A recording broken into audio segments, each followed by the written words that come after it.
देखिए बच्चों, question number 67 बहुत ही अच्छा क्वेश्चन है और इसमें थोड़ा कन्फ्यूजन भी होता है। ये सेम क्वेश्चन आपको अल्कोहल वाले चैप्टर में क्वेश्चन नंबर 29 में आपको मिलेगा। वहाँ पर भी इस क्वेश्चन को मैंने समझाया है, तो आप वहाँ भी देख सकते हैं।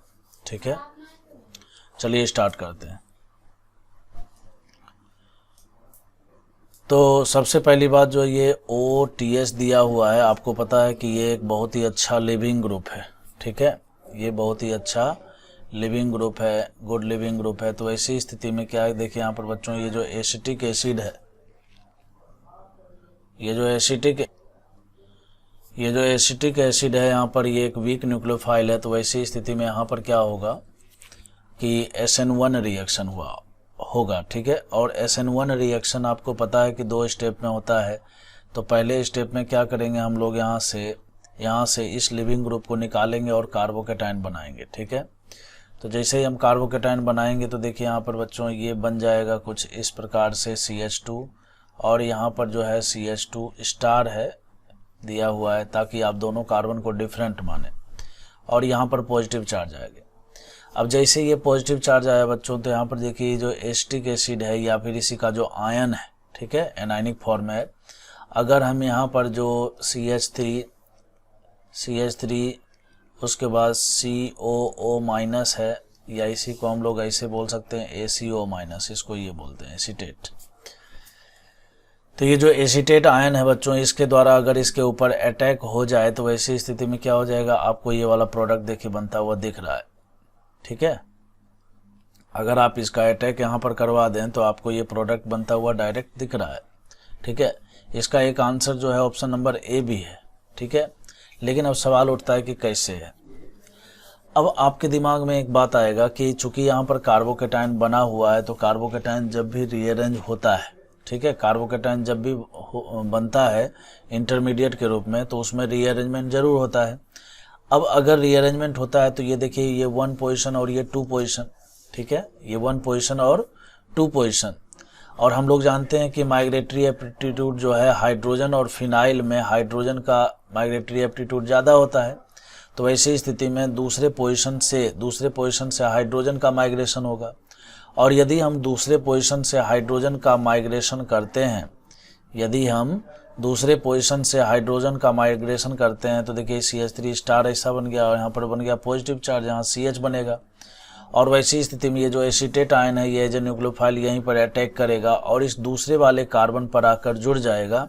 लेकिन आपको देखना है कि यहाँ पर जो एसीटेट आयन है बच्चों, वो बिना स्टार वाले कार्बन से जुड़ा हुआ है। ठीक है, लेकिन ये जो फिनाइल है देखिए, स्टार से जुड़ा हुआ है, जबकि यहाँ पर जो स्ट्रक्चर मिलेगा वो OAC टाइप से मिलेगा। मतलब जिस कार्बन से OAC जुड़ा हुआ है उसी कार्बन से फिनाइल जुड़ा हुआ है, मतलब आपको ये A वाला प्रोडक्ट नहीं मिलेगा। तो कहने का मतलब यह है कि जब हम इस केमिकल रिएक्शन को प्रोसीड कर रहे हैं कार्बोकेटाइन बनने के बाद, तो बेसिकली क्या है कि हम गलत स्टेप को फॉलो कर रहे हैं, इसलिए हमें ये प्रोडक्ट नहीं मिल पा रहा है। तो अब सवाल उठता है कि इसका सही स्टेप क्या है, तो वही चीज़ आपको अब समझना होगा। बच्चों ये क्वेश्चन देखिए अल्काइल हैलाइड वाले चैप्टर में दिया हुआ है, लेकिन सच्चाई ये है कि ये क्वेश्चन है एरोमेटिक कंपाउंड का। ठीक है, ये जो क्वेश्चन है, इस क्वेश्चन का जो सॉल्यूशन है वो इलेक्ट्रोफिलिक एरोमेटिक सब्स्टिट्यूशन रिएक्शन से होगा। ठीक है, तो क्या होता है उसमें मैं आपको समझाता हूँ। जब भी कोई बेंजीन रिंग इस प्रकार से आ जाता है, ठीक है, जब भी कोई बेंजीन रिंग इस प्रकार से आ जाए और उसके सामने कोई इलेक्ट्रोफाइल आ जाए, तो ऐसी स्थिति में इसका जो पाई बॉन्ड होता है बच्चों, ये पोलराइज होता है। पोलराइज होकर यहाँ नेगेटिव चार्ज और यहाँ पर पॉजिटिव, किसी भी डायरेक्शन में आप पोलराइजेशन कर सकते हैं।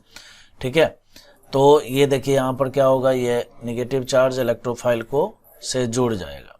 ठीक है, तो इस तरह से बच्चों यहाँ पर पॉजिटिव चार्ज और ये इलेक्ट्रोफाइल इस तरह से जुड़ जाता है।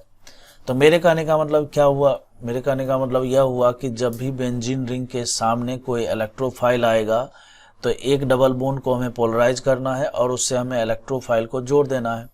तो यहाँ पर भी क्या हुआ है, इस क्वेश्चन को अगर आप गौर से देखें, है ना, इस क्वेश्चन को अगर आप गौर से देखेंगे तो आपको पता लगेगा कि यहाँ पर देखिए बच्चों, ये है देखिए CH2 और ये है CH2 का स्टार, जहाँ पर पॉजिटिव चार्ज लगा हुआ है, स्टार भी लगा देते हैं। ठीक है, तो कार्बन पर पॉजिटिव चार्ज आने का मतलब है कि कहीं ना कहीं ये एक इलेक्ट्रोफाइल है, कहीं ना कहीं क्या है, ये इलेक्ट्रोफाइल है। तो वैसी स्थिति में क्या होगा बच्चों, ये वाला जो बॉन्ड है, ये जो बॉन्ड है यहाँ पर डबल बॉन्ड, ये डबल बॉन्ड होगा पोलराइज। ठीक है, डबल बॉन्ड क्या होगा, पोलराइज होगा इस डायरेक्शन में। तो वैसी स्थिति में देखिए क्या हो जाएगा बच्चों, यहाँ पर ये हो जाएगा कुछ ऐसा, यहाँ डबल बॉन्ड ऐसा रह जाएगा, और जैसे पोलराइजेशन होगा तो यहाँ पर निगेटिव चार्ज और यहाँ पर पॉजिटिव चार्ज। ठीक है, अब ये निगेटिव चार्ज क्या करेगा, तुरंत इस इलेक्ट्रोफाइल पर अटैक करेगा। भाई निगेटिव चार्ज का बनने का मतलब है कि इलेक्ट्रॉन डेंसिटी यहाँ पर बढ़ गई।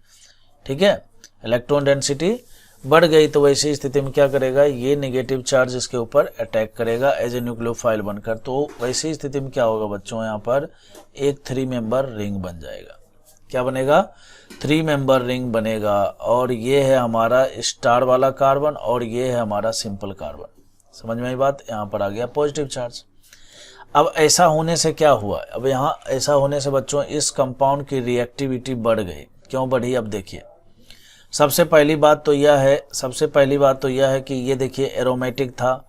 अब एरोमेटिक से जैसे ही यहाँ पर इलेक्ट्रोफिलिक एरोमेटिक सब्स्टिट्यूशन रिएक्शन हुआ है, तो जिसके कारण ये बॉन्ड टूट गया। बॉन्ड टूटने का मतलब है कि इसकी एरोमेटिसिटी चली गई, और आपको पता है कि एरोमेटिक कंपाउंड कोई भी है तो उसके पास स्टेबिलिटी बहुत ज़्यादा होता है। तो इसकी जो स्टेबिलिटी थी वो तो चली गई। अब ये क्या करे, और दूसरा ये है कि रिंग भी बना तो कैसा बना, 3 मेंबर रिंग। और 3 मेंबर रिंग में आपको पता है कि एंगल स्ट्रेन बहुत ही ज़्यादा होता है।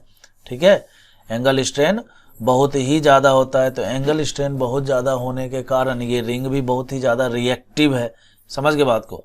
तो अब जो है मौका मिलेगा किसको, CH3COO- को मिलेगा। ठीक है, अब ये एज ए न्यूक्लियोफाइल बच्चों अगर यहाँ पर अटैक करता है, इस कार्बन पर अटैक करता है, तो ये वाला बॉन्ड देखिए खुल जाएगा।